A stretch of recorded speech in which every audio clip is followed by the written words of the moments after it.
Dear students, welcome to our YouTube channel Vidya for Success. Yes, now let us talk about Archaebacteria.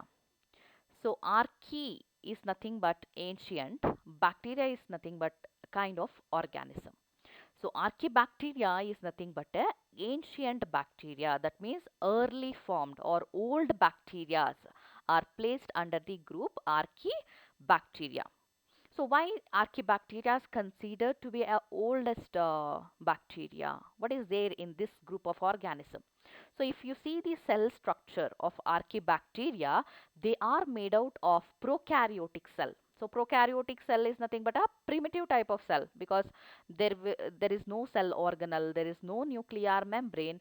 So because of the prokaryotic cell, the organism is considered as a primitive kind of cell. So Archaebacteria is one of early formed primitive bacteria on earth. Then where do we find the Archaebacteria? What is the habitat of this bacteria? So Archaebacteria habitat to extreme habitats. So extreme habitat nothing but they can be found in high salt concentration. So where the salt concentration is more, in that environment we can find the presence of Archaebacteria, and they also find in high temperature. So in extremes of temperature most of the organisms can't able to survive, is it not?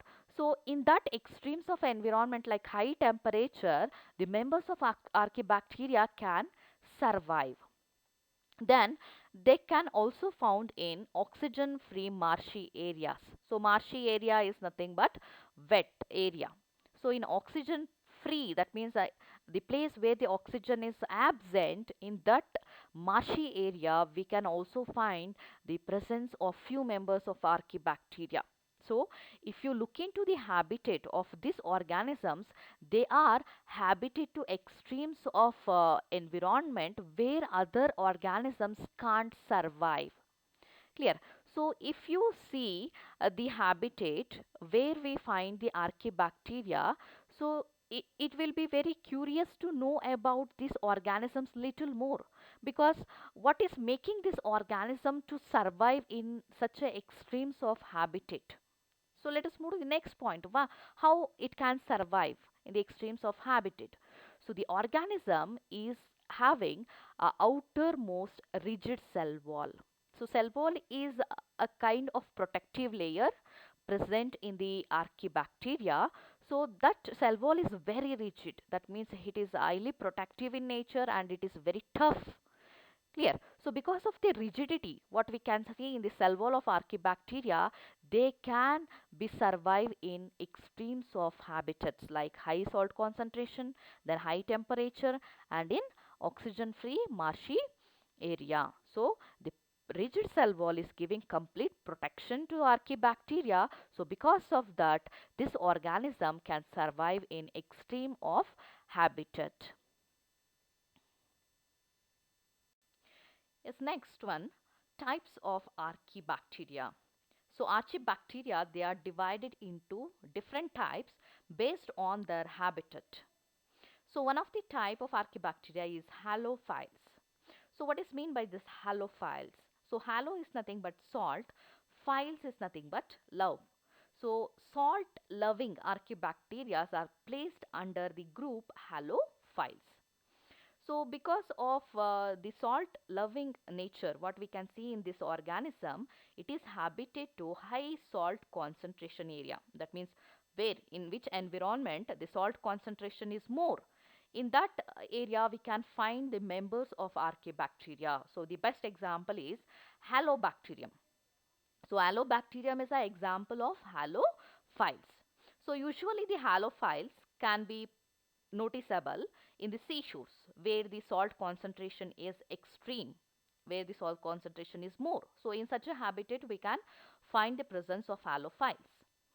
Then second type is thermoacidophiles. So thermoacidophiles is nothing but, thermo is nothing but what? Temperature. Acid is nothing but a nature of fluid, that means acidic media. Then philes is nothing but loving. So some of the Archaebacteria, they love to live in extremes of temperature than acidic habitat. So those organisms are placed under the group thermoacidophiles. They love to live in high temperature and acid containing area. So the thermoacidophiles can be noticeable in the hot springs. So usually the hot springs are the best habitat of thermoacidophiles. That means they are able to survive in high temperature as well as high acid containing area. Then a third group is methanogens. So methanogens used to live in marshy area, that means in wet and swamp areas are the habitat of methanogens. So where do we find the methane here? So marshy areas, does it consist of methane? No. So the group of methanogens, they are able to produce methane gas. Understood, right? So because they are able to produce the methane gas, the group of archaebacteria are called as methanogens. So where do we find this methanogens in our day-to-day lives? So these group of organisms are present in the gut of cow or buffalo. So because they are the part of gut, the cow dung consists of methanogens. Best example is Methanococcus, Methanobacterium. They are found in the cow dung. So because of this organism, cow dung is used in the production of biogas. So by anaerobic respiration on the cow dung, these organisms will ferment the cow dung and they will produce this biogas. So that means the methane will be get produces by the action of these organisms on cow dung.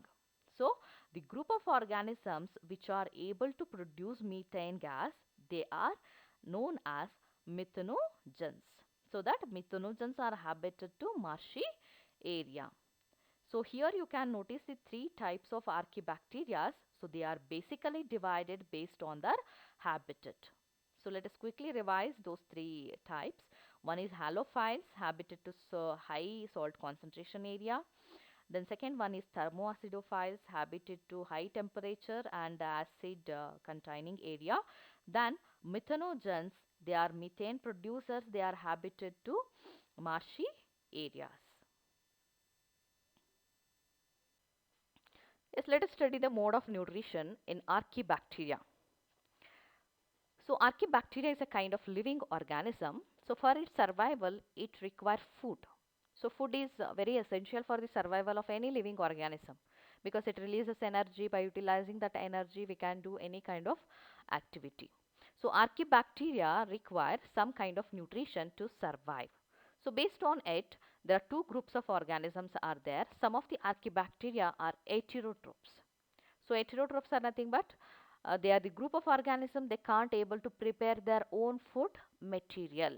So because of that, they may depends on the food synthesized by some other organism, or they may live inside the other living organism for their survival.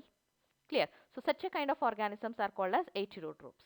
So we can take the best example of methanogens. So methanogens are heterotrophs, so that they are the part of gut in herbivorous or animals like cow and buffaloes. Then most of the archaebacteria are chemoautotrophs. That means they can prepare their own food material. For that, they need chemical. Chemo is nothing but what? Chemical. Autotroph is nothing but to prepare. So, in order to prepare their own food material, they require chemical. So those chemicals will be available in their environment. It may be sulfur or it may be nitrate. So whatever the chemical available in their habitat, by utilizing that, they prepare their own food material. So such a group of organisms are named as chemoautotrophs. So based on the mode of nutrition, archaebacteria are of two groups. One is heterotrophs, another one is chemoautotrophs. So if you just review some of the characteristic feature what we have discussed regarding the archaebacteria, so specialized characters are its habitat, then the nature of cell wall. The nature of cell wall is very rigid. That means the kind of cell wall what we have here is very rigid, and it is habited to extremes of environmental condition. So, by seeing these two, we can get an idea that what kind of condition was there on primitive Earth. At those time, there were no living organism exist on Earth because on the Earth the temperature was high, high salt concentration was there, and there was no oxygen to survive. So, in such a extremes of condition on those days, might be these organisms were developed.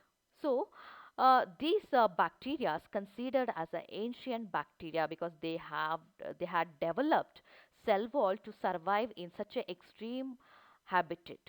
So that uh, this group of bacteria are named as archaebacteria. That means ancient bacteria.